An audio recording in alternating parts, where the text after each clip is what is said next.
예, 교수님, 재헌국회와 기독교 국회의원 강의 시작해 주시죠.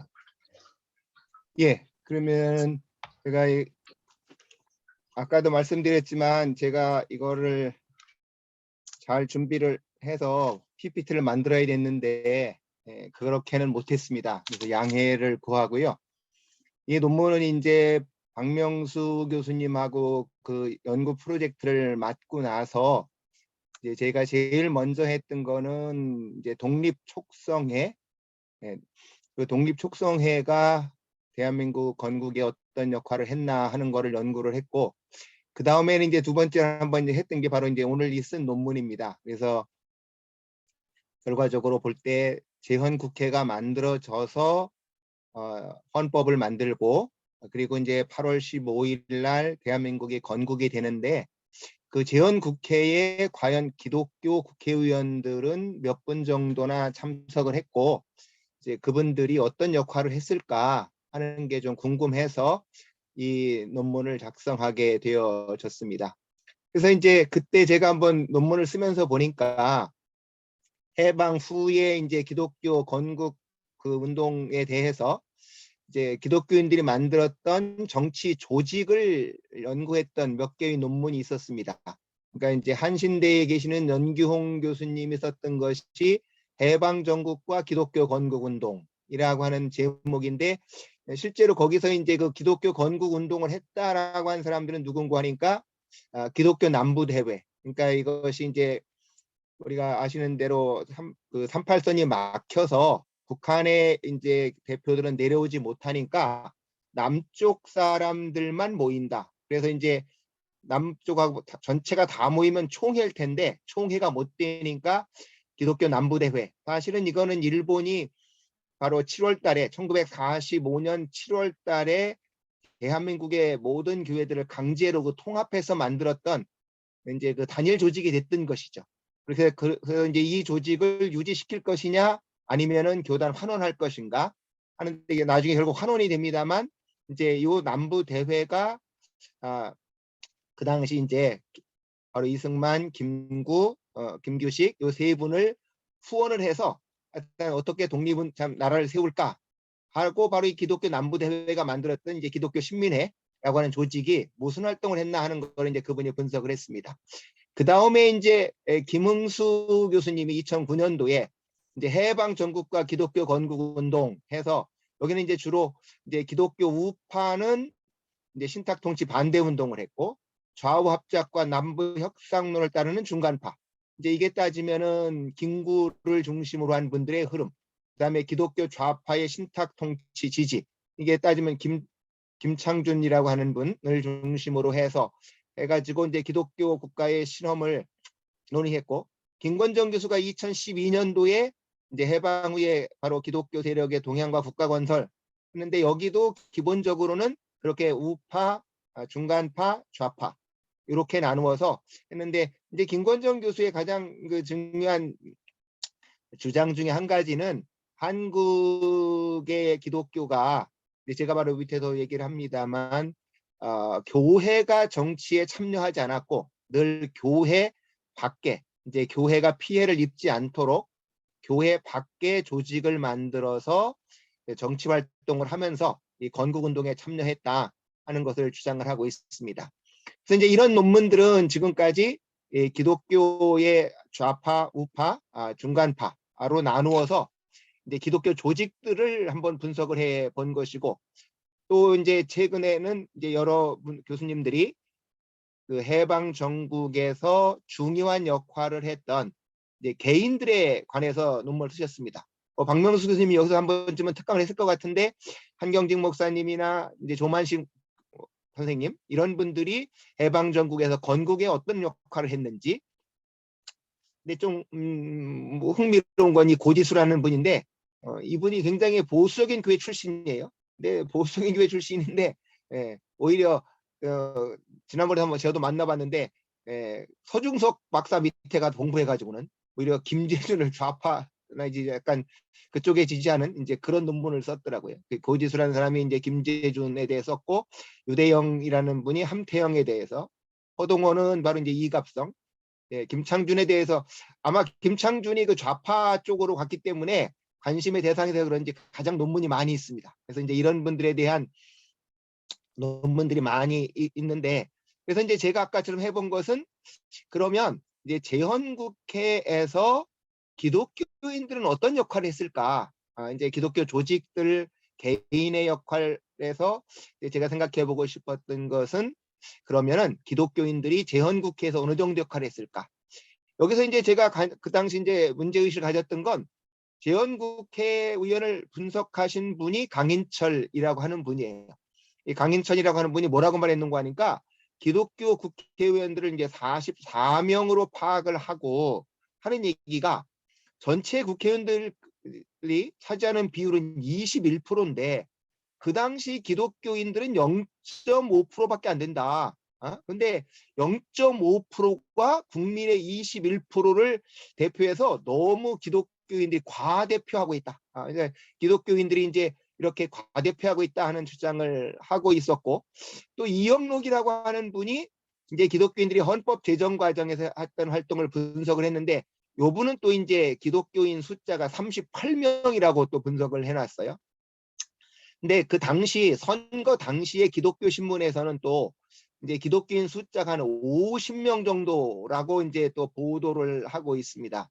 그래서 이제 제가 한번 그런 기독교인 숫자가 정말 정확히 몇 명쯤 될까 해서 이제 한번 해봤는데, 바로 그걸 한번 제일 먼저 추적을 해보고 싶었고, 그다음에 또 하나 이제 문제는 재헌국회 구성에 대해서 김득중이라고 하는 분이 연구를 할 때, 네, 그 중간에 이제 뭐 도지사로 나가고 이렇게 해가지고 원래 200명인데 이제 보궐선거에 들어온 분들까지 다 하면 209명이에요.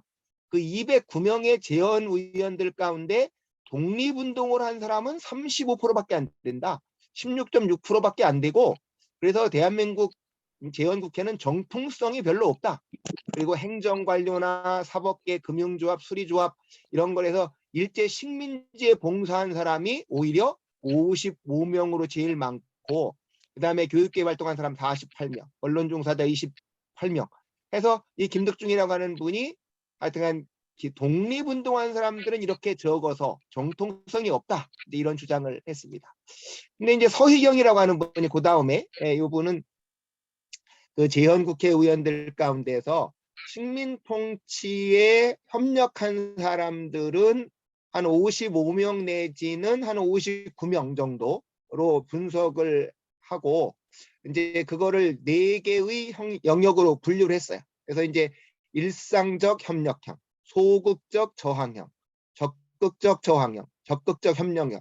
이게 무슨 내용인가 하니까 이 밑에 보시면 각주 10번에 보시면 이제 이렇게 놨습니다. 일상적 협력형은 어떤 사람들이냐? 우리가 한문 공부하고 국내에서 주로 이제 공부를 한 다음에 시골의 면장님이나 조합장, 농촌 사회 조직 활동한 유형이고, 소극적 저항형은 해외 유학 갔다 와서 독립운동 하는데 주로 이제 교사나 기자, 언론, 종교, 사회단체에서 활동한, 주로 국내에서 활동하다가 보니까 적극적 저항은 이제 하기 어려웠던 사람들. 그 다음에 이제 적극적 저항은 이제 독립선언해서 3.1운동에 참여했던 사람들, 임시정부, 신간회, 좌파 민족주의자들. 그 다음에 이제 적극적 협력형은 아예 이제 일본한테 협력했던, 그래서 이제 국내 뭐 군수라든가 아주 고위직에 갔던 사람들, 이렇게 분류를 했습니다. 그래서 제가 이제 그러면 이제 그래서 여기서 제가 해보려고 했던 게 4가지를 한번 검토를 해보자. 그럼 재헌국회의원의 정확한 숫자가 몇 명일까 해서 제가 파악을 해봤을 때, 이제 천주교인이 3명까지를 포함하면 그 당시 신문 보도에서 말했던 것 같이 한 50명이 된다. 그래서 제가 이제 이 논문 제일 마지막 부록으로 이제 그 50명의 명단을 다 이제 추적을 해봤습니다. 그 다음에 이제 결국 이들 국회의원들은 당시 의회에 진출한 정치 조직인 한민당에도 소속돼 있고, 독립촉성회, 대동단, 무소속 이런 여러 조직에 포함돼 있어서 기독교인들이 어느 한 정파에 모여 있지는 않고 다양한 조직에 가담이 되어져 있습니다. 둘째로 이제 아까 말했다시피 강인철 그 교수가 주장한 대로, 그러면 기독교 국회의원들이 과연 기독교 인구 비율을 과대표하고 있냐? 0.5%가 만약에 21%로 하면 이게 너무 과대표가 되어 있다라고 얘기를 하는데 정말 그럴까? 그래서 저희가 이제 생각해 본 것은 그 당시 한국에서 교육받은 사람들을 한번 분석을 해보면 그래도 국회의원을 할 수 있다면 적어도 고등학교나 대학교를 졸업한 사람들이 가능성이 높을 텐데 그렇게 생각을 해보면 바로 그 당시에 그 교육받은 지식인들을 평가 기준으로 하면 일제시대 때 고등교육기관의 적어도 20%에서 30%는 늘 기독교 교육기관이었고 거기에 다닌 사람들이 대부분 다 기독교인들이었다고 보면 적어도 지식인 계층에서 20, 30%는 기독교인들이었다. 그런다고 보면 이제 국회의원들 21%를 한다라고 하는 것이 과대표됐다라고 하는 건 좀 왜곡이다. 오히려 지식인들을 기준으로 한다면 정상적인 분포라고 말할 수 있겠다라고 하는 것이고 이제 세 번째는 기독교 국회의원들이 아까처럼 이제 김득중이라고 하는 분이 16.6%만 독립운동을 해가지고 결국 이렇게 대표성이 정말 그 나라를 세우는데 대표성이 없다라고 말하는데 그럼 기독교인들 이 50명의 기독교인들은 과연 독립운동에 얼마나 가담하셨고 만약에 친일적인 활동을 했다면 그런데 가담한 사람이 얼마나 될까 한번 이것도 분석을 해보자 하는 것이었고요. 네 번째는 기독교 국회의원들이 해방 후 재헌국회 기간 동안에 어떤 활동을 했냐. 그러니까 1948년 5월 10일 선거하기 이전 해방 그 전국 3년 동안에는 어떤 활동을 하다가 결국은 국회의원이 됐는지 한번 요거를 분석해보고 이제 마지막은 그분들이 결국은 이제 그 의정 활동을 통해서 과연 기독교 가치를 어떻게 실현하려고 했는지 한번 요거를 해보자. 그래서 기독교 국회의원들이 이제 우파의 중심 세력을 형성을 했지만 또 그 재헌의회 회기 동안은 다양한 세력으로 분화되는 양상을 보여서 한번 그거를 분석해 보자라고 생각을 했습니다. 근데 요분들의 그 학력, 경력, 독립운동 자료는 요 한국 데이터베이스에 가보면 한국 근현대 인물 자료가 나와 있고요. 그다음에 헌정의 홈페이지에 가보면 그분들의 그 양력이 잘 나와 있습니다. 그리고 보훈처 독립운동 자료 주로 이제 요 세 개의 자료를 활용을 해서 이제 그분들의 활동 상황을 살펴보려고 했습니다. 그러면 이제 아까 말씀드렸다시피 이제 기독교인들이 그 정치 활동에 어떻게 가담했나 했을 때 아까 이제 김권정 교수가 얘기한 대로 교회가 직접 정치에 참여하는 일은 없었다는 것이죠. 이제 그렇게 된 가장 중요한 이유는 이미 교회가 1901년 이제 이건 장로교 공의회가 결정한 거지만 그 당시 이제 독립운동을 하러 교회에 들어오는 분들이 가끔 있었거든요.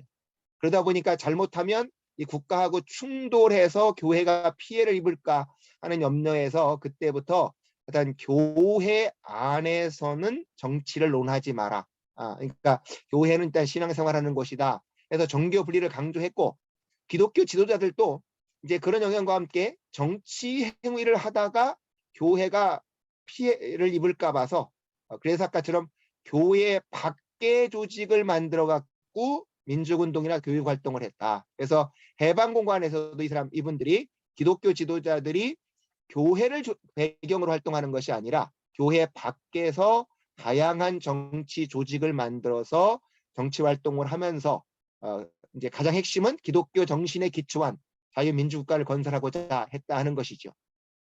그래서 아까처럼 현재까지 확인된 기독교 그 재헌의원들을 한번 해보면 아까도 말씀드렸지만 천주교를 포함해서 50명인데 그중에 50명을 한번 분포도를 보니까 한민당이 11명이 있고요. 그 다음에 이승만 박사가 그 당시 중심이 되어 있었던 대한독립촉성국민회가 13명, 그 다음에 대동청년단, 이 지청천이라고 하는 그 광복군 총사령관이었던 그 지청천이라고 하는 분이 만든 게 대동청년단인데 거기에 기독교인 5분이 있고 그 당시 이제 제일 국회의원 수가 많았던 게 뭔가 하니까 무소속이었습니다. 무소속이 14분. 이제 나머지는 다 한문 정도, 뭐 조선민주당, 북한에서 이뤄왔던 그 이윤영이라고 하는 분이 만들었던 거예요. 조선여자국민당은 이명신이라고 하는 분이 만들었던 거고, 한국독립당 주로 이제 김구 지지 세력들 쪽에서 만들었던 거고요. 민족통일운동 이런 거에는 다 한 명 정도씩 해서 50명에서, 그러니까 크게 보면 한민당, 독촉, 이제 무소속 요 정도로 이제 크게 볼 수 있겠고 있었다는 것이죠. 근데 이때는 그 당시 재헌선거에 출마하신 분들은 정치적 성향에 따라서 정치 조직이 출마가 된 게 아니고 당시에 당선 가능성이 어디 있냐. 그 당시 많은 분들이 한민당에 소속되어 있었는데 한민당이 당시 인기가 없었거든요. 그러니까 이게 친일 뭐 했다는 비난이 많으니까, 그래서 한민당에 소속되어 있지만 독촉으로 간 분도 있고 출마는 무소속으로 한 분도 많고, 그래서 아직은 정당 정치가 그렇게 발전되어 있지 않았고, 뭐 이승만 박사 자신도 자신은 정당 안 만든다, 국민들을 이렇게 모아서 정치하겠다, 그래서 대한독립족선국민회라고 하는 국민운동 조직을 갖고 그 당시 선거에 임했었기 때문에 이분들이 다 이제 자기들의 그 선거 유불리에 따라서 이렇게 선거에 참여했던 걸로 보여집니다. 그래서 재헌국회 기간 동안에도 계속 사람들이 이동이 많은 이제 이런 현상이 벌어지게 된다 하는 것이죠. 그러면 한번 당시 지역별로 어디가 기독교인들이 많이 당첨됐을까 하는데, 어디가 제일 많이 당첨됐을 것 같으신가요? 가장 놀라운 건요, 서울은 10개 선거구인데요. 10개 선거구인데 9개가 기독교인이 당선됐습니다. 그러니까 그 당시 서울시가 10개 선거구 가운데에서 하나만 빼놓고는 바로 성동구에 아까 말했던 그 대동청년단의 지청천, 그 독립군 사령관이었던 지청천이라고 하는 한 분만 빼놓고는 나머지는 다 9개는 다 기독교인들이 됐는데, 아마 그거는 그분들의 지명도 때문에 그렇게 된 걸로 보여집니다. 그래서 동대문구는 이승만 박사가 됐다가 결국 대통령이 되니까 보궐선거에서도 기독교인 홍성화가 당선돼서 일단 서울 지역은 그렇게 9명이 기독교인들로 당선되었습니다. 그럼 그렇게 기독교인이 많이 당선된 건 아마 그들의 그 지명도에 따른 걸로 보고, 각주 20번에 보시면 중구에는 윤치영, 종로 갑에는 이윤영, 북한에서 그 국회 개원할 때 기도하셨던 유명한 분이죠. 이윤영 목사님이 됐고, 종로 을에는 장면, 그러니까 물론 천주교죠. 용산에는 김동원, 동대문 갑에는 이승만이었다가 홍성하, 동대문 을에는 이영준, 서대문은 김도연, 마포의 김상돈, 영등포에는 윤재욱 해서 전부 다 결과적으로 이렇게 기독교인들이 9분이나 될 만큼 서울은 그 당시 기독교인들이 절대 다수였습니다. 다음으로 충청북도는 보니까 12개 가운데 4명, 그 다음에 경북은 33개 가운데 9명, 27%, 강원도 12개 가운데 3명, 전북 22개 가운데 6분, 그러니까 29명 가운데 6분. 이렇게 해서 대부분 보시니까 경남이 제일 낮습니다. 경남 하나만 10%고 나머지는 다 20%가 넘었고, 제주도는 물론 하나도 없었습니다. 제주도는 없었고, 이렇게 해서 서울이 90%로 제일 높고 충북 33%, 나머지는 다 20%대, 경남은 10%로 가장 낮은 이런 현상을 볼 수가 있었습니다.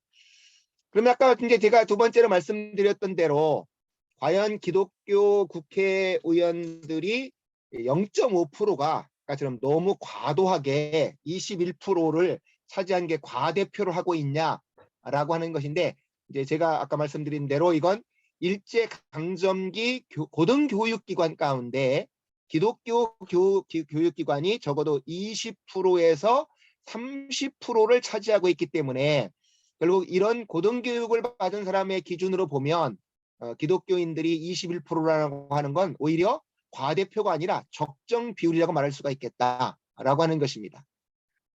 그래서 그냥 제가 한번 그러면 제일 먼저 그 당시 이제 가장 고등교육기관이었던 전문학교를 한번 분석을 해보면 1910년대에 이제 관학은 4개였었고 20년대까지 가면 6개가 늘어나서 따지면 한 10개쯤 됐다는 얘기가 되겠죠. 그다음에 사학은 2개였습니다. 1910년대에는 2개가 있었는데 그 2개는 세브란스 연합의학전문대학교하고 연희전문학교에서 다 이제 기독교였고 1937년까지는 6개로 늘어났는데 바로 그 60년대에는 6개 가운데가 4개였고 30년대는 8개 가운데 4개였습니다. 그러니까 적어도 사립 고등교육기관 가운데 50% 이상은 늘 기독교 학교였고 공립까지를 포함한다고 해도 전문학교 이상은 늘 30% 정도는 기독교 학교들이었다는 거죠. 정원을 이렇게 해서 쭉 봤는데 이게 복잡하니까 밑으로 가보시면 통계를 보시면 제일 확실하게 보실 수가 있습니다. 그러니까 1930년대까지 통계를 보면 1916년에서부터 이렇게 봐서 1920년대까지는 이제 사학 비율이 26%밖에 안 되는데요. 그런데 25년도가 넘어가면 58%, 68%, 70%, 66%. 근데 여기에 반 정도가 넘는, 그러니까 기독교의 고등교육기관이 반은 기독교가 넘기 때문에 적어도 30% 가까이 고등교육기관에 바로 사람들은 바로 기독교인들이었다. 그래서 지금 말씀한 대로 1920년대에 접어들면은 관학을 포함한 고등교육 재학생 가운데 20, 30% 정도는 기독교인이라고 이렇게 볼 수가 있겠다는 것이죠. 그 다음에 고등학교 수를 봐도 이제 적어도 3분의 1 이상은 늘 기독교가 포함하고 있었다. 1920년대까지 국가가 공인해준 이제 소위 말해서 요즘 말하는 인가받은 학교들이 10개가 있었는데 그 중에 이제 기독교 학교가 배재, 광성, 오산, 그러니까 그 이승훈 선생이 세웠던 정주의 오산학교 등 3개 정도가 이제 그렇게 공인된 학교였고요. 1931년대 가면 학교가 11개가 있었는데 그 중에 기독교 학교가 4개 정도가 됐다는 것이죠.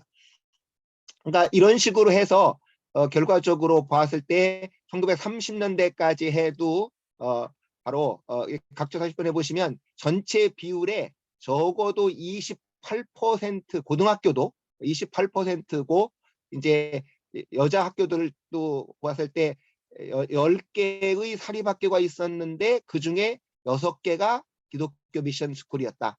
이제 제가 이게 통계를 쭉 추적을 한 것은 적어도 기독교인들의 비율이 30% 이상 정도는 늘 기독교인들이었다라고 하는 것입니다. 그래서 이 밑에도 계속 그런 얘기를 해서 이제 결과까지 말씀드렸지만 일제강점기 기독교인들은 20, 30%의 중등교육기관과 고등기관을 운영을 하면서 이게 기독교 가치관뿐만 아니라 민족의식과 함께 이런 민주주의 가치를 했었다. 그래서 아까도 말씀드렸지만 결코 그렇게 과대표했다고 보기는 어렵겠다라고 하는 것을 말씀을 드렸습니다. 그 다음에 그러면은 일제강점기 이제 이분들의 기독교 재헌의회 사람들의 학력과 경력, 이제 아까 이제 김득중이라고 하는 분이 말씀했던 대로 기독교인들의 그 독립운동을 한 비율이 얼마나 될까? 이제 그분은 김득중이라고 하는 분은 그 209명 전체를 비교해 보면 독립운동한 사람이 16.6% 정도밖에 안 되고 대부분 일제에 협력했던 사람들이 많다라는 식으로 봐서 이렇게 독립국회의원들이 이제 민족의 정통성을 대변하기에는 부족하다라고 했는데 이제 한번 해서 이분들을 한번 분석을 해보자. 먼저 학력을 아까처럼 해봤더니 50명 가운데 29명, 여기 제가 24명 좀 잘못됐네요. 21명인데요. 그러니까 50명 가운데서 해외 유학을 한 분들이 29분, 그다음에 국내에서 공부한 분들이 21분 해서 이제 결과적으로 보는 50명인데 결과적으로는 우리나라 기독교 재헌의원들이 굉장히 고학력자라는 걸 볼 수가 있습니다. 그러니까 50명 중에서 29명이 적어도 해외 유학을 갔다 왔던 분들이고 그래서 최종 학력을 기준으로 보면 유학한 나라별로 보니까 미국이 10명이고요. 그 다음에 일본이 13명, 일본이 13명이고 중국에 갔다 왔던 분들이 이제 4명, 영국이 2명 해서 이렇게 해서 아까처럼 29명이 이제 이렇게 갔다 왔고요. 그런데 여기서 이제 하나 주목해 볼 거는 재헌국회의원 전체를 보면은 외국에 유학 갔다 온 사람이 이제 일본의 82명이어서 전체 39%, 거의 40%가 될 정도로 전체 국회의원들 중에서는 일본에 유학 갔다 온 분들이 굉장히 많은데 반해서 기독교인들 가운데에서는 일본에 갔다 온 사람이 24.5%고 오히려 미국 유학생이 18.9%일 정도로 상대적으로 기독교인들 가운데는 미국 유학을 갔다 온 분들이 상당수 있어서 그분들이 미국적 가치를 잘 배우고 왔고 나중에 이제 아마 그런 미국적인 가치를 구현하는데 중요한 역할을 한 것으로 보여집니다. 물론 이제 몇 번의 경력을 보면 이분들은 일본에서 공부한 다음에 이제 영국으로 간 분도 있고 미국으로 건너간 분도 있다는 거죠. 나용균이라고 하는 분은 이제 와세다 대학을 졸업을 한 다음에 영국으로 건너갔고, 송필만, 윤치영, 김도연 이런 분들은 일본에서 대학을 졸업한 후에 미국에 건너갔는데 아마 그 당시 아메리칸 대학이 어떤 서로 연계가 잘 됐는지 대부분 다 이렇게 아메리칸 대학에 가서 공부를 한 거를 볼 수가 있습니다. 국내에서 한 분들도 21분의 기독교인들이 있는데 물론 이분들은 거의 전부 다가 기독교 관련 학교를 다녔던 분들이었습니다. 신학교를 다닌 분들이 11명, 그러니까 21명 중에 11분 정도가 신학교를 다녔습니다. 그래서 그 당시 이제 피어선 신학교를 이제 2분이 다녔고, 협성신학교 다닌 분이 2분 있었고, 평양신학교 다닌 분이 3분, 이렇게 조선 남감리 양성소 1분, 조선신학교 2분, 중앙신학교 1분 해서 이렇게 21분 중에서 11분이 신학교 출신일 정도로 이제 대부분은 신학교를 졸업하시고 상당히 많은 분들 여기 중에서는 목사님들도 있습니다. 목사님들이 이제 목회를 이제 해방 후에는 접으시고 이제 한 것이죠. 그다음에 미션 스쿨을 졸업하신 분들을 보니까 송진백이라는 분은 YMCA, 그다음에 대구 개성고등학교 졸업하셨거나 배재학교, 그다음에 저기 목포에 있는 영명학교, 이제 이런 학교를 졸업하신 분들이 있고, 그다음에 의사 가운데는 송봉해라든지 이범규와 세브란스 의학교, 동산병원 의학부 해서 전부 다 이렇게 대부분 기독교 계통의 학교를 졸업한 분들을 볼 수가 있습니다. 그래서 이렇게 대부분 의사 가운데에도 안동 농림대학교 경성의전을 나와가지고 한 분들이 있었습니다. 그래서 국내에서 공부한 21명의 기독교인들, 지원국회의원들은 19분이 이렇게 적어도 중고등학교 과정에서 미션 스쿨을 다녔거나 아니면 최종 학력으로 신학교를 가질 정도로 거의 대부분이 기독교 영향을 받은 분들이 이제 바로 국내에서 공부를 해가지고 이제 재원국회의원들이 됐었다라고 하는 것이죠.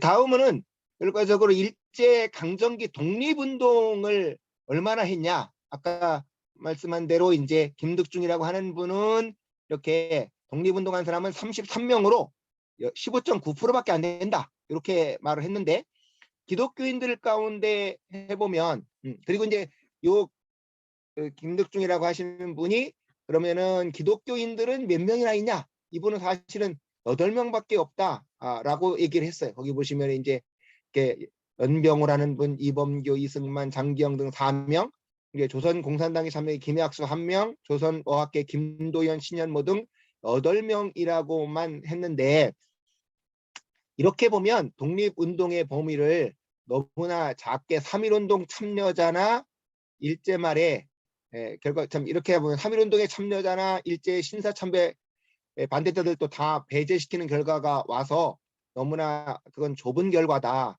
그래서 서희경이라고 하는 분은 민족운동가를 56명, 27%로 3.1운동 참가자는 35명으로 파악을 해서 이제 좀 넓게 볼 필요가 있겠다라고 하는 것이죠. 그래서 제가 이제 그러면 기독교인들 가운데에서 독립운동에 가담한 분들은 신민회 사건이나 백오인 사건, 그 신민회와 백오인 사건 우리가 아시는 대로 1911년에 그 105명이 옥고를 치루었던 이제 거기에 사람들을 한번 보면 김동원이 있고 그다음에 28 독립선언에 가담했다가 옥고를 치른 분은 김도연, 김상덕, 백관수가 있고 3.1운동에 가담했던 분들은 이제 백남채, 송봉해, 오석주 이렇게 해서 9분이 있고 그래서 이제 이분들의 그 9분의 3.1운동에 가담했던 내용을 제가 쭉 이렇게 밑에 분석을 했습니다.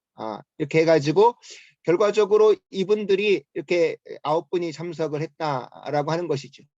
그 다음에 3.1운동 후에 3.1운동 후에 중국 상해에서 세워졌던 그 임시정부에서 이제 활동했던 분들은 또 이렇게 이제 이승만, 이범규, 윤석호에서 안병호, 김상덕 해서 나용균 등 8명이 이게 가담을 했습니다. 뭐 잘 아시는 대로 임시정부 좀 활동을 보면 대표적으로는 뭐 이승만 잘 아시는 대로 대통령으로 선출이 됐고, 그 윤석구라고 하는 분은 국내와 연통제를 담당하는 삼수지국에서 근무를 했고, 이범규라고 하는 분도 국내와 연계를 하는 그 교통국에서 일했습니다. 그다음에 또 연병호라고 하는 분은 1919년에 대한청년 외교단을 조직해서 독립운동 하다가 대구에서 붙잡혀서 3년간 복역을 했고, 다시 이제 중국 상해에 가서 임시의정원 의원을 했습니다. 김상덕이라고 하는 분은 메이지대학 대학주 중에 그 대학에 있을 때 독립선언문을 발표해가지고 1년간 복역을 했고, 또 이제 상해로 망명해서 독립운동을 하면서 바로 임시정부 항무차장을 했습니다. 허정은 3.1운동 후에 상해로 망명해서 임시의정원 의원을 했고요.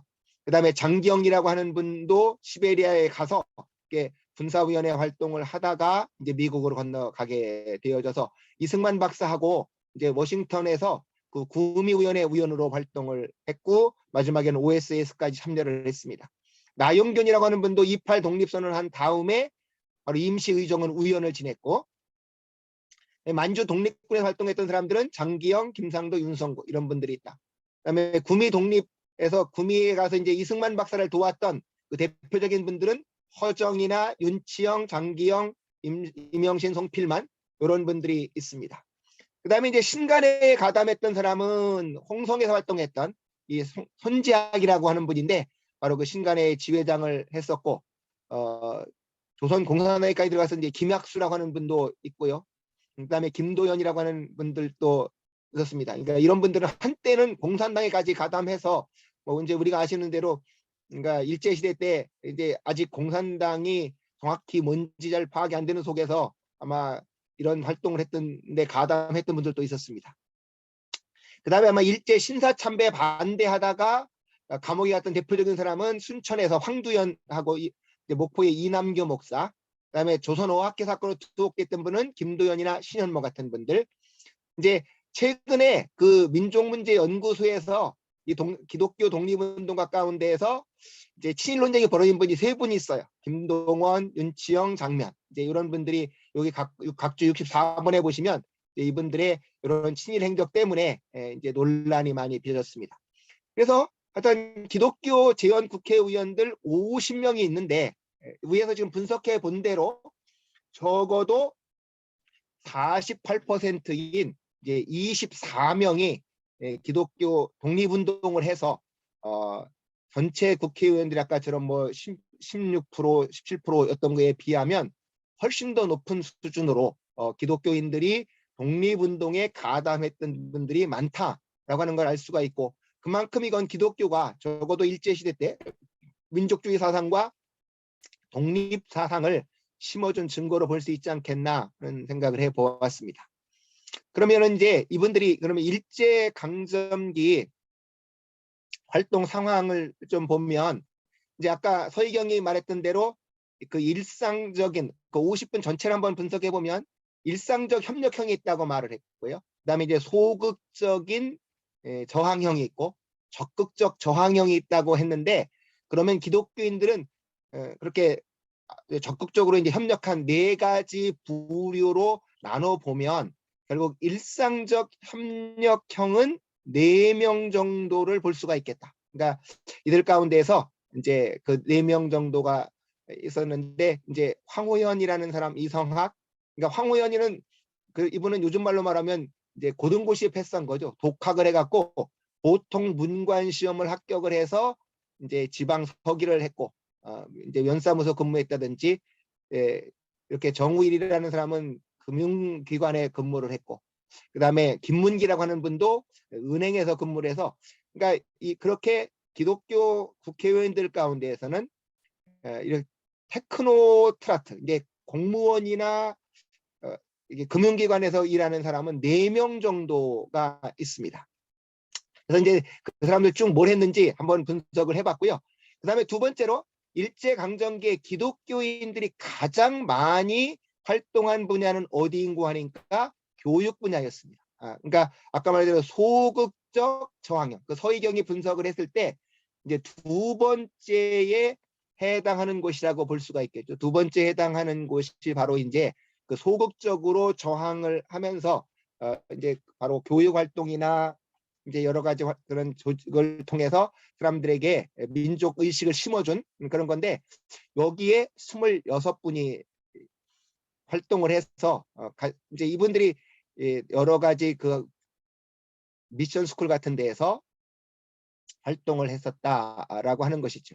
그러니까 이제 뭐 우리가 일제 시대 때 독립운동 한 것에 대해서 현재로 보면 해외에 가서 이제 무장 독립 투쟁한 것은 상당히 많이 교과서에서 가르치고 하지만 국내에서 교육 활동을 했거나 애국계몽을 운동을 한, 그러니까 이제 서희경이라는 사람이 분석 분류한 대로 소극적 저항형의 이런 독립운동은 지금까지는 상당히 이제 부정적인 평가, 일본에 협조했다, 계량형적인 독립운동이다, 이런 식의 평가들을 많이 하는데, 실제로는 오히려 국내에 있는 그 많은 사람들을 대상으로 적어도 교육을 시켜서 장래를 대비했고, 그들에게 나름대로 국내에서 가능한 대로 독립의식을 심어주고 민족의식을 심어준 것이기 때문에 우리가 그렇게 부정적으로만 평가해서는 안 되겠다.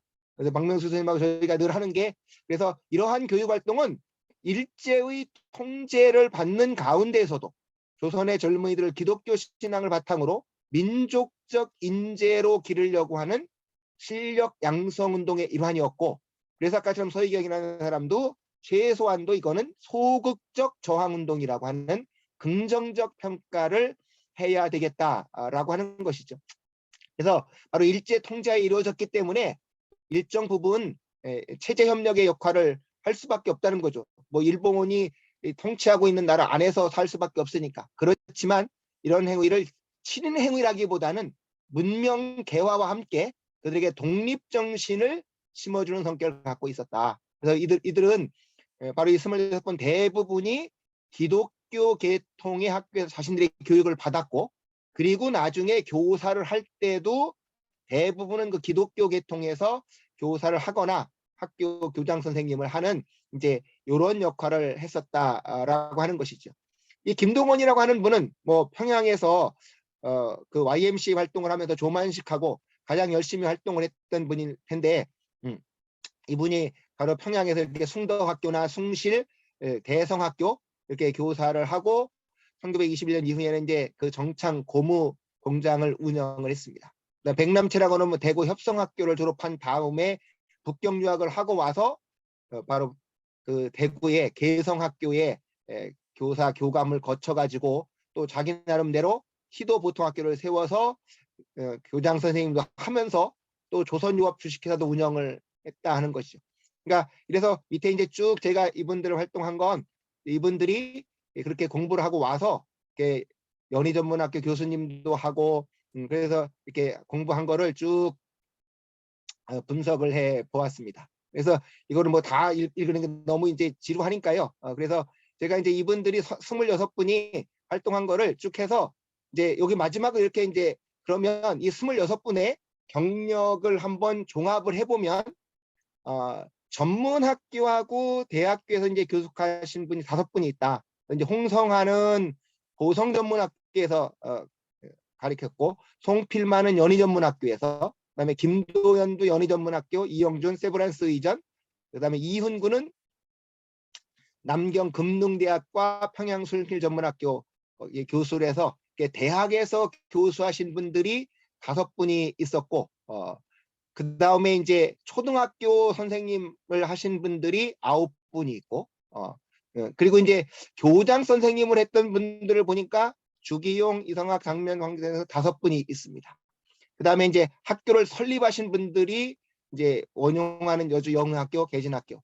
그래서 그 다음에 손재학은 홍성에서 노동야학을 그래서 이분은 상당히 젊은 분이고 뒤에 가서 보면 이제 소장파로서 좀 더 개혁 활동을 하려고 했던 분이 이제 이걸 알 수 있는데 그런 관점에서 아까 좀 노동 야학에도 관여를 했고 나중에는 홍성 신간의 지회장도 했던 이제 이런 분인 것을 볼 수가 있습니다.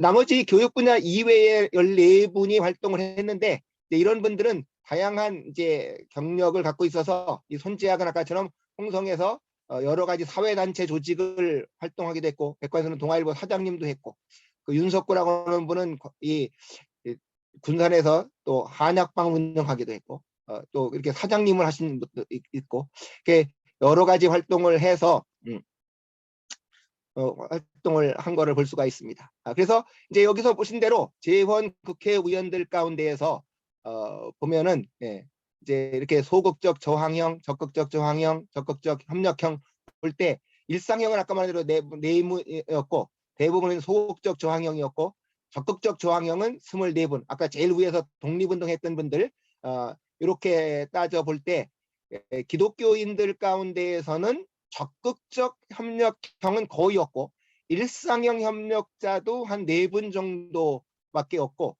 나머지 50명 가운데 결과적으로 대부분은 46명 정도는 소극적 저항형이든지 아니면은 적극적 독립운동가든지 해서 기독교인들이 일제시대 때 활동은 전체 국회의원들의 활동보다는 훨씬 더 독립운동에 적극적으로 가담한 것을 볼 수가 있겠다라고 하는 것입니다.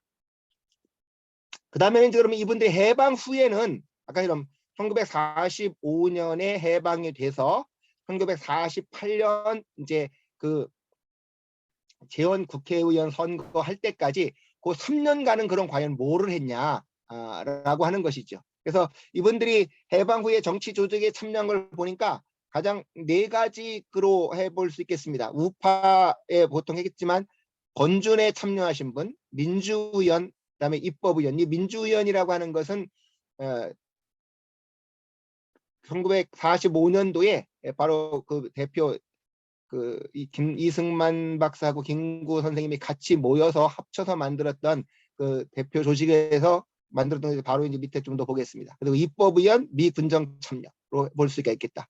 그래서 한민당에 소속됐던 아까처럼 11명의 국회의원들이 해방 후에 어디 참여했나 보니까 바로 이 4군데를 봤을 때 건준에는 1명 정도 참여했고 독립촉성에 1명 참석했고 민주의원에 3명, 그다음에 입법의원에 4명, 미군정에 2명, 그다음에 반탁투쟁 지도위원도 참여했고 대학 교수에서 이렇게 대부분 그래서 건준이나 민주의원, 입법의원, 미군정 이런 데에 상당수가 다 참여한 거를 볼 수가 있겠습니다. 그다음에 독촉 국회의원 13명도 그 민족 대표자 대의원 2명이 참석하고 이렇게 학교 후원회 청년회 회장, 그다음에 건준 입법의원, 군수. 그래서 여기 독촉에 있는 분들은 이제 건준이나 입법의원 정도 참여한 들만 있고 그런 입법의원 같은 데는 그렇게 참여한 분이 많이 나타나고 있지 않습니다. 그다음에 이제 무소속 국회의원들 가운데에는 건준 독촉의원에 1명 정도가 있고, 그다음에 민선의원 입법의원 1명, 나머지는 이제 이렇게 행정직에서 뭐 이렇게 하는 정도의 이런 걸 하고 있습니다. 그래서 결과적으로 이를 종합을 해보면 여기 이 사람들 종합을 해보면 국회의원 가운데 건준 참여자는 7명이 있었고요. 그다음에 이제 건준은 그 당시 봤을 때 지역마다 달랐습니다. 그러니까 좌파가 세력이 강한 곳은 좌파가 주도를 했고 우파가 세력이 강한 곳은 우파가 주도를 했는데 바로 이런 분들이 가담한 지역은 대부분이 이제 우파가 우세했던 지역에서 이분들이 이제 건준에 참여해서 그 지역에서 이제 건준 독립운동을 했던 것이죠. 그다음에 독촉 국민의 소속 이외에도 독촉에 가담했던 국회의원들은 아까 제가 말씀드렸지만 이제 선거를 할 때에는 자기가 한민당에 있지만 독촉에 가면은 국회의원이 당선될 가능성이 높겠다. 그래서 국회의원 출마할 때는 이제 이렇게 독촉 국민회에 온 사람들이라는 거죠. 한민당에서는 윤청이나 송필만이 원래는 한민당인데 독촉 국민회에 소속되어 있었다는 것이고, 대동청년단에서도 윤재욱, 원용환, 이성학 이런 사람들이나 문소속의 윤석고 이런 사람들이 이제 바로 독촉에 가담을 해서 거기서 이제 이렇게 참여를 했다는 것이죠. 그래서 아까 말씀한 대로 이 독촉 국민회는 당시에 특정한 정치 조직이라기보다는 이승만 박사가 다양한 국민들의 대표를 다 모아서 활동하겠다 해서 여기에서는 그 국회의원의 당선에 유리하면은 많은 사람들이 가담했던 것을 볼 수가 있겠습니다. 그다음에 아까처럼 이제 민주의원은 4명이 가담했고 입법의원은 9명인데 이제 그 양쪽을 다 지냈던 분들은 김도연, 백관수, 장면이었습니다. 그래서 이제 민주의원은 그럼 과연 뭐냐 이게? 1946년 2월달에 이승만의 독립촉성중앙협의회하고 김구의 비상국민회의가 중앙조직으로 통합되면서 선출한 28명의 중앙위원들인데 이들이 이제 미군의 자문기구를 했습니다. 근데 바로 여기 28명의 대표들 가운데 이제 기독교인들이 이제 한 4명 정도 이렇게 가담을 했었다라고 하는 것이죠. 그다음에 이제 입법위원들은 이제 이 민주위원은 선거를 안 했기 때문에 그 선거권이 입법권이 없어서 나중에 이제 그 입법을 만들자 해갖고 만든 것이 입법기구인데 이거는 그 당시 좌우 합작할 때였거든요. 그래서 이 좌파를 어느 정도 보장해 줘야 되겠다. 선거로 한 데는 압도적으로 우파가 대부분인 거예요. 그러니까 좌우 합작이 안 되니까 그래서 45명은 민선을 했고 이제 45명은 관선을 해서 이 관선은 대부분이 누구였는가 하니까 중도파나 좌파들이었습니다. 그래서 여기 했는데 입법위원회 가운데에는 이제 상대적으로 10%밖에 안 되는 게 아까처럼 좌파 내지는 이 관선 의원들이 대부분 중도적인 인물들이었기 때문에 그렇게 보여집니다. 그다음에 이제 미군정에 참여했던 사람들은 이렇게 대부분이 한민당, 무소속 해서 한 5명 정도가 참여를 했고 이제 나머지 여러 가지 이렇게 활동한 거를 이제 분석했는데 제가 도표를 못 만들어 갖고 이거 다 말하기는 좀 그래서 넘어가겠습니다. 자, 그러면 기독교 국회의원들이 과연 국회에서 어떤 활동을 했냐라고 하는 것이죠. 이제 이분들 아까처럼 50명이 당선이 돼서 국회에 들어갔는데 그러면은 이제 이분들이 과연 어떤 일을 했냐? 나처럼 이렇게 50명이 들어갔는데 그 당시 제일 먼저 국회의장단을 선출했을 때 국회의장은 처음에 이제 이승만, 부의장은 김동원, 신익희 이렇게 3명으로 결정됐는데 이승만하고 김동원은 기독교인이었습니다. 그 다음에 이제 헌법을 만드는 사람들, 헌법을 만들기 위해서 헌법을 제정하기 위한 기초의원을 뽑기 위해서 이제 그 전형의원 10명을 뽑았는데 그 전형의원 10명 가운데는 기독교인들이 3명이었습니다. 그래서 이 10분이 모여가지고 헌법 기초의원 30명을 뽑았는데 그 30명의 의원들 가운데에서는 기독교인들이 10명이었습니다. 헌법 기초의원은 10명이었고 그 다음에 국회법 기초의원은 15명인데 거기 한 3명 정도의 기독교인들이 들어가 있었습니다. 그래서 아까처럼 여기 기독교인들이 거의 한 3분의 1 정도씩은 들어가서 이제 활동을 하게 됐고 그래서 헌법 기초의원이 정해지고 나니까 이 조국현이라고 하는 분이 왜 다른 종교 그 당시 대한민국에 6대 종교가 있는데 기독교인들이 너무 비율이 높다 하는 항의를 했었다라는 기록이 남아 있습니다. 그러면 이 대원 국회의원들이 국회에 들어가서 헌법을 제정을 했는데 그러면 이분들이 그 가장 관심을 기울인 게 뭐였냐라고 하는 것이죠. 이 헌법을 제정할 때 국민기본권과 국가 정부 형태를 결정했는데요. 여기서 이분들이 가장 관심을 기울인 건 이건 아까 그 이영록이라고 하는 분이 잘 분석을 해놨어요. 크게 봤을 때 3가지 문제에 큰 관심을 기울였다는 겁니다. 하나는 신앙의 자유하고 종교 분리 문제, 그다음에 결혼과 혼인 문제, 의무 교육의 문제. 그래서 제일 처음에는 이제 이 종교 신앙의 자유, 그다음에 종교 분리를 어떻게 하겠는가라고 했을 때 그 이남규라고 하는 분을 중심으로 해서 종교 분리는 당연한 것이고 국가가 종교상의 행위를 보호한다 하는 내용을 넣으려고 했지만 종교 분리를 결정하는 선에서 헌법이 지정되어졌고 이 종교 행위를 보호한다는 것은 부결됐습니다. 그다음에 이제 결혼의 문제에서는 이제 이 당시에 그 권태희나 박군석이라는 분이 기독교인들이 축척과 남녀 평등과 관련해서 결혼의 평등을 헌법에 규정할 거를 주장을 해서 결국은 혼인은 남녀 동등을 기본으로 해서 결혼이 이루어진다 했는데 이게 처음에는 아까 전에 유교적인 생각을 가진 분들이 많이 있어가지고 처음에는 부결됐지만 이은영이라고 하는 분이 가결을 독촉하고 이승만 박사 등 국회의장이겠죠. 적극 지지하고 나서 결국은 혼인은 남녀 동등으로 해야 된다.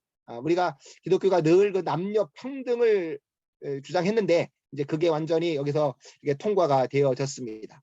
교육 문제에서도 모든 국민은 동등하게 교육받을 권리가 있다. 그래서 초등교육을 무상으로 해야 된다라고 해서 결과적으로 처음에는 이제 그런 것에 부정적이었는데 2차 독해 때 가서 기독교인들이 주장을 해가지고 결국은 초등교육은 적어도 의무적이며 무상으로 한다는 것을 관철을 시켰습니다.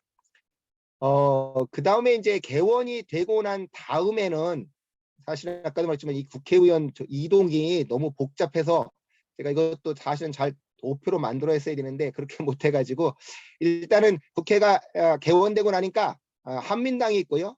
이제 3.1 구락부, 무소속 구락부 이게 3개로 되어져 있었고 이제 결과적으로 여기서 이 무소속 구락부 같은 사람들은 이제 여기에 그 김구가 참여 안 했지만 그 지지자들 많이 들어가 가지고 이제 이런 사람들이 소장 정치인들이니까 그 민족 자결주의, 균등 사회 이런 걸 내세워서 민족주의 색채를 강조했는데 이 조직에는 기독교인들이 한 9명 정도가 참여하는 이런 것이 있었다는 겁니다. 그래서 사실은 이 헌법 제정 과정에서 이 무소속 구락부가 중심이 돼 갖고 결국 내각 책임제를 주장을 했지만 결과적으로 그것은 이루어지지 못해서 대통령 책임제로 결국 가게 됐다는 것이고 이 사람들은 그 윤석구라는 사람을 중심으로 해서 상당히 어떤 사회 평등 이런 걸 내세워가지고 뭐 요즘도 이제 노동이사제가 나오는데 이때도 이미 기업체 운영을 할 때에는 이런 걸 노자 합작으로 해야 된다 하는 얘기까지 있었지만은 한민당 쪽에서 반대해서 그거는 들어가지는 못했다는 겁니다. 그 다음에 이제 해방이 그럼 참 그 기독교인들이 이제 정부가 수립되고 난 다음에는 이렇게 여러 가지 노선으로 갈라져서 하는데 결과적으로 여기서 가장 중요한 것 가운데 한 가지는 이제 이 중간에 있는 사람들 아까처럼 그 지청천이라고 하는 이범석 그 민족청년단은 이범석이 만든 건데 이런 인물들이 청구회가 구성됐는데 여기 기독교인들이 7명 정도 들어가서 이제 중간 계층에 들어갔고 그 다음에 이제 대한국민당 이승만 박사가 이제 처음에는 정당을 안 만들었다가 그 일민주의를 만들면서 대한국민당을 만들었는데 여기에도 이제 기독교인들이 한 10명 정도가 이렇게 참여를 했습니다. 그러고 나니까 바로 이 대한국민당에 대항을 해가지고 바로 이제 신익희가 중심이 돼서 한민당이 이제 민주국민당이라는 거를 만들어서 서로가 대립하는 이런 형국으로 가게 되어졌다는 것이죠. 그래서 바로 이제 이승만 박사가 자기 입장을 구축하려고 만든 게 일민구락부였고 여기에 이제 기독교인들 가운데에서 이정회라고 하는 사람들이 중심이 돼가지고 지지자들이 되어졌다는 겁니다. 그러면 이런 정치 세력이 몇 가지 그 당시 문제에서 어떤 결정을 했냐? 가장 이제 중요한 것이 그 당시 뜨겁게 했던 것이 요즘도 많이 말하는 여순 사건이 일어나고 나니까 이제 국가보안법을 제정하게 되거든요. 그 당시 이제 여순 사건이 일어나고 나니까 국가보안법을 만들 것이냐, 그다음에 미군 주둔을 어떻게 할 것인가, 그다음에 남북 좌우 합작과 남북 협상을 어떻게 할 것인지 해서 1948년 11월 달에 이제 국가보안법이 제정이 될 때 한민당이 가장 적극적으로 참여했고 그다음에 이제 이정회라고 하는 이제 일민에 가당했던 요 이정회라는 사람이 참석을 했는데 소장파들은 반대했지만 결과적으로는 통과가 되어졌습니다. 그래서 결과적으로는 이제 이 당시 아까처럼 동인회나 성애가 소장파 이런 사람들은 미군 주둔이 안 된다 해서 반대했지만 역시 이것도 미군 주둔은 결과적으로 대부분 소장파들은 반대했지만 이승만 박사나 상주에서는 지향을 했기 때문에 그것도 부결이 되어졌습니다. 그래서 소장파들이 이제 이렇게 미군 철수를 주장하는 걸 했지만 부결이 되어졌고요. 그리고 이제 좌우합작하고 남북 협상에 대해서 한민당은 당연히 이제 반공주의적인 입장이었지만 아까처럼 동인회나 이런 성인회 같은 소장파들은 남북 협상을 통한 남북 통일을 주장을 했습니다. 그다음에 이제 농지개혁법 같은 데 보면 이제 한민당의 후손인 민국당 여기 사람들은 지주하게 유리하도록 농지법을 300%씩 하자 했지만 이제 그 이정혜와 청구회 같은 사람들은 유상으로 매입하고 유상 분배를 주장했고 소장파 같은 사람들은 이렇게 농지 상환율 125%, 지주 보상률 150% 해서 이제 농민들의 상환 능력 요거를 강조했는데 사실은 나중에 보면 150% 결정이 되어져 가는 것을 볼 수가 있습니다. 그래서 결과적으로 봤을 때 이렇게 1949년 5월 달쯤에 가면 민주국민당, 동성회를 중심한 소장파, 중간에 이정회, 신정회 3파로 분류가 되어져 있었다라고 하는 겁니다. 근데 이제 여기서 이제 가장 중요한 사건 중에 하나는 우리가 잘 아는 대로 여기서 중간파들이 자꾸 아까처럼 미군 철수 주장하고 남북 협상 주장하고 이러다 보니까 결과적으로 그게 국회 프락치 사건이라고 그래서 잘못했네요. 여기 1946년이 아니고 1949년 6월에 국회 프락치 사건으로 국회 11명이 구속이 되면서 바로 이 중간의 신정회 같은 이런 사람들이 중간파 내지는 소장파들이 이제 무너지는 이제 그런 현상이 벌어졌습니다. 이제 결국 이 재헌 국회는 임기가 2년밖에 안 됐어요. 2년밖에 안 돼서 48년부터 49년 5월까지가 이제 1기였고 49년부터 50년까지가 2기여서 이제 이 두 번째 국회를 할 때 그 20명 이상을 확보한 단체는 국민당, 그러니까 한민당의 후손인 민국당, 그다음에 이승만 박사 대통령 만드는 일민구락부, 그다음에 대한노동당, 신정회 요 정도가 중심이 되어 있었다라고 하는 것이죠. 그래서 이제 이런 정책이 가서 그러면 이제 요 사람들이 아까 말했던 기독교인들이 어떻게 움직였나만 보고 마치도록 하겠습니다. 여기 보면 민국당 소속을 보면은 16명이 있어서 이 민국당 소속의 그 50명 가운데에서 제일 많이 있었던 게 이제 여기 보시면 50명이 있었는데 이 중에서 대통령으로 나간 이승만, 도지사로 나간 이남규, 신현돈, 미국대는 장면을 제하면 46명이 있었는데 민국당에 16명, 일민구락부에 15명, 대한노동당 5명, 신정에 4명, 무소속 이렇게 해서 어디 한 곳에 모아진 건 아니고 이제 자기들의 어떤 지지들에게 다 이렇게 나눠졌다라고 하는 것이죠. 근데 여기서 이제 가장 흥미로운 사실은 민국당이 16명인데요.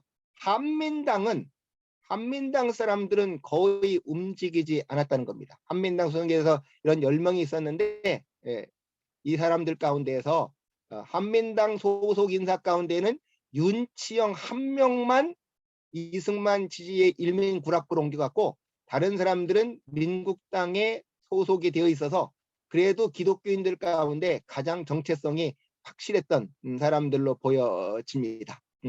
그다음에 이제 그러면 이승만을 가장 지지했던 그 일민구락부에는 누가 있었을까? 보면은 그 미국 동지회 때부터 이승만을 지지했던 아까처럼 한민당에 있다가 일민구락부로 간 유일한 한 명, 윤치영. 그다음에 임영신, 독촉과 대동성민당 8명이 기독교인 가운데 있었고 이제 나머지는 그렇게 흩어져 있었다는 거죠. 그래서 1949년도 하반기 국회에서는 기독교 국회의원들은 민국당과 일민구락부를 중심으로 해서 3분의 2가 소속돼 가지고 반공에서는 정부를 적극 지지했고, 그 민국당은 한민당 후손이죠. 그 후신인 여기는 경제 정책이나 인사 문제에서는 이승만 박사하고 충돌하면서 이제 그거를 이제 견제하는 그런 인물들이었고, 일민구락부는 당연히 이승만 박사를 가장 적극적으로 뒷받침해주는 이런 사람들이었습니다. 그다음에 소장파 사람들은 이제 신정회나 이런 여러 가지 소속으로 해서 좀 더 개혁적인 이런 입장에 있었다라고 말씀을 드릴 수가 있겠습니다. 그래서 그 재헌국회에서는 국회의원들이 어디 하나만 다 있었던 건 아니고, 지역에 따라서 이제 한민당 쪽에 가장 많이 16명 정도가 있고, 그다음에 그 이승만 박사를 가장 지지하는 일민구락부에 15명 있고, 나머지 이제 소장파 나머지 사람들이 이렇게 있어서 활동했던 것을 볼 수가 있겠습니다. 일단은 이 정도로 해서 제가 하는 강의를 마치도록 하겠습니다. 감사합니다.